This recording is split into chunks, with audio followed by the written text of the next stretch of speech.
Good morning. This is John from the Springs Mennonite Church.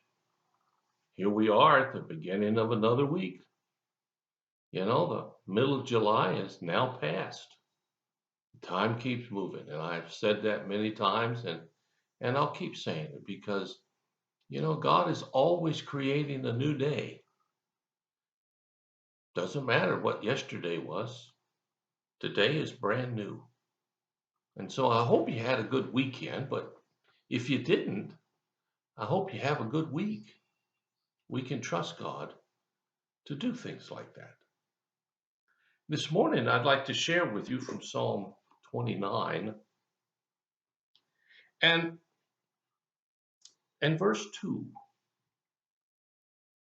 says this: Honor the Lord for the glory of his name, worship the Lord in the splendor of his holiness.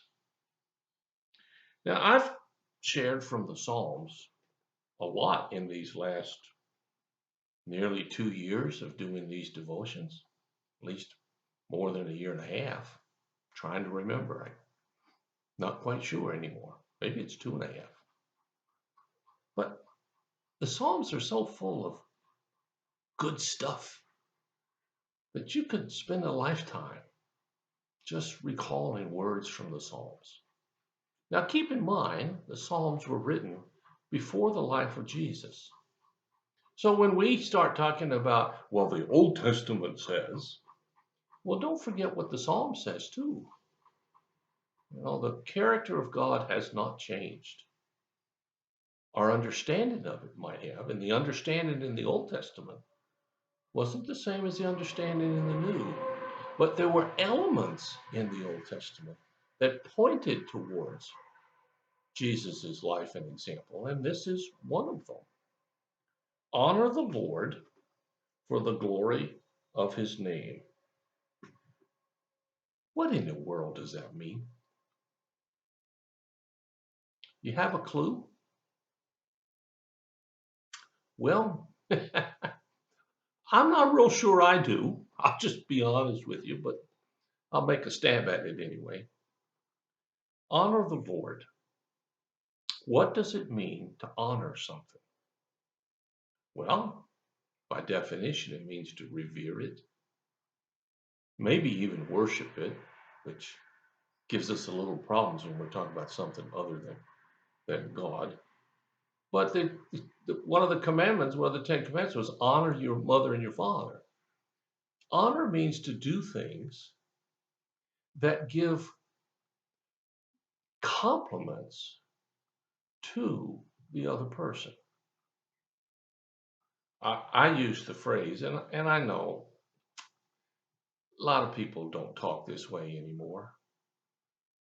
But I say, I'm really honored to be here, or I'm honored for this or that. And what I'm saying is, I am really thankful, and I want to compliment whatever and whoever is the object of that comment.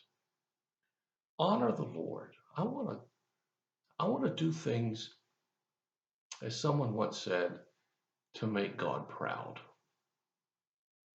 Now, not because that's going to earn me any brownie points in heaven, but it's because I want to respond to his love. Do you do things that make God proud? Well, I don't know. Only you can answer that one. But I'll come back to that. And honor the Lord for the glory of his name. Now, in the Old Testament, and to some degree in the New, your name reflected who you are. In today's world, people just give names because they like them. And they have some strange names or sounding names. I used to teach at an ethnic college, and I tell you, I couldn't even pronounce some of the names that these kids had, much less spell them. You take a simple name, and they might have 15, 20 different ways to spell it. And I don't know why they did all that. I guess because the parents wanted to. Why else would they do that? But in the Old Testament, a name meant something about you and your character. So when it says to honor the name or the glory of his name, it means to honor who he is. His name, Yahweh, Adonai, Jehovah, and several others that are used in the Old Testament. His name represents specific things about him. Now, think about your name. What does your name represent about you? Do people say, "Oh, I know that person. Yeah, that's one of those kinds of folks." That's not bringing honor. But if they say, "Oh, I know that person," as I've heard around here for a couple of folks, he's one of the really good, genuine, good guys. I hope someone will say that about me one day. But it goes on to say, worship the Lord in the splendor of his holiness. Well, worshiping the Lord can come in many, many ways, many, many styles, many, many places.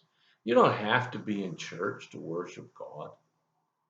Now, I don't know how many people actually worship God in other places, but you could. I can worship God, and I do when I'm driving. I don't close my eyes. That would not be a good plan. But you can worship God with your eyes open.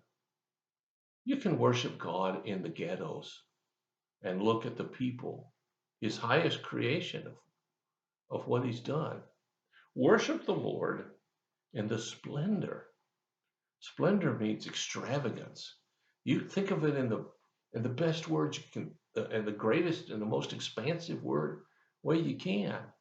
The splendor of the castle or the splendor of the house, meaning it's really magnificent, or the splendor of the Grand Canyon or the Grand Canyon here in the East. I mean, it's just magnificent. It is amazing. And it says here to worship the Lord in the splendor of his holiness.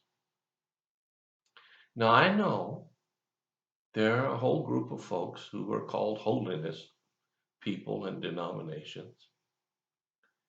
And I'm not sure how holy some of those folks are, any more than how holy some of the non-holiness folks are. But I do know this: holiness is not what we wear and how we walk and what we eat.